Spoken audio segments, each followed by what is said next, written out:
तीन बहनों की लालची भाभी।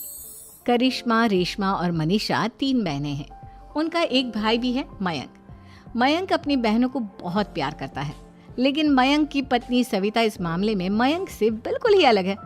वो अपनी ननदों का जितना बुरा कर सकती है उतना बुरा करती ही रहती है और अपनी ननदों पर हुक्म भी चलाती है। करिश्मा, करिश्मा, तुमने अभी तक नाश्ता नहीं बनाया? तुम्हारे भैया को ऑफिस जाने में देर हो रही है। हाँ भाभी, बस अभी बनाती हूँ। करिश्मा, तुम ये ढीलापन छोड़ दो।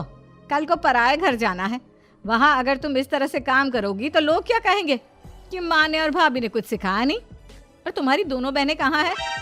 अब रेशमा मार्केट गई है और मनीषा सो रही है। क्या? सुबह के 8 बज रहे हैं और ये महारानी अभी भी सो रही है? ये कहते हुए सविता अपनी सास दुर्गा देवी के पास जाती है। माँ जी, देख रही हो अपनी बेटियों के तौर तरीके?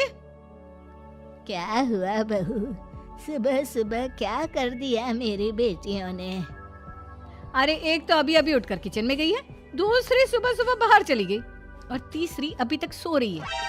क्या करूं मैं इन तीनों का, मैं तो परेशान हो गई हूँ। जा जाकर उठा उसे और रेशमा से मैं बात करती हूँ। सविता सीधा मनीषा के कमरे में जाती है और उससे कहती है, महारानी जल्दी उठो, सूरज सर पर आ गया है। भाभी थोड़ी देर और सोने दो ना, मैं रात को लेट सोई थी। वो क्या है ना, यूनिट टेस्ट चल रहे हैं। शराफत से उठती है या नहीं, या फिर पानी की भरी बाल्टी डालूं तेरे ऊपर? नहीं नहीं भाभी, मुझे बिस्तर में नहीं नहाना, उठती हूँ मैं। मनीषा जल्दी से उठकर बाथरूम में चली जाती है। सभी आराम से बैठकर नाश्ता कर रहे होते कि तभी रेशमा बाजार से हाथ में सामान लिए आ जाती है। रेशमा को देखते ही सविता उस पर बरस पड़ती है। लो, आ गई महारानी। ऐसा भी क्या सामान लाना था जो सुबह आंख मलते ही बाजार की तरफ रवाना हो गई? भाभी, कल आप ही तो चीख रही थी कि घर का सारा सामान मुझे ही लाना पड़ता है, घर में किसी को भी किसी काम से कोई लेना देना नहीं है। अब मैं बाजार जाकर सामान ले आई तो आपको इस बात से भी तकलीफ हो रही है? देख रही हो माँ जी, अपनी बेटी की जुबान कैंची से भी तेज चलती है। और मयंक, आप तो कुछ कहेंगे नहीं अपनी लाडली बहन को? रेशमा, अपनी भाभी से ऐसे बात नहीं करते। चलो माफी मांगो। भैया, मैं क्यों माफी मांगू? आप भाभी से बोलिए ना कि हम पर कम हुक्म चलाया करे। हम इस घर की बेटियां हैं और आपकी पत्नी की ननद है, नौकरानी नहीं। लो कर लो बात। इनकी भलाई के लिए कुछ भी बोलो तो इन्हें बुरा लग जाता है। इस घर में यही इज्जत है मेरी।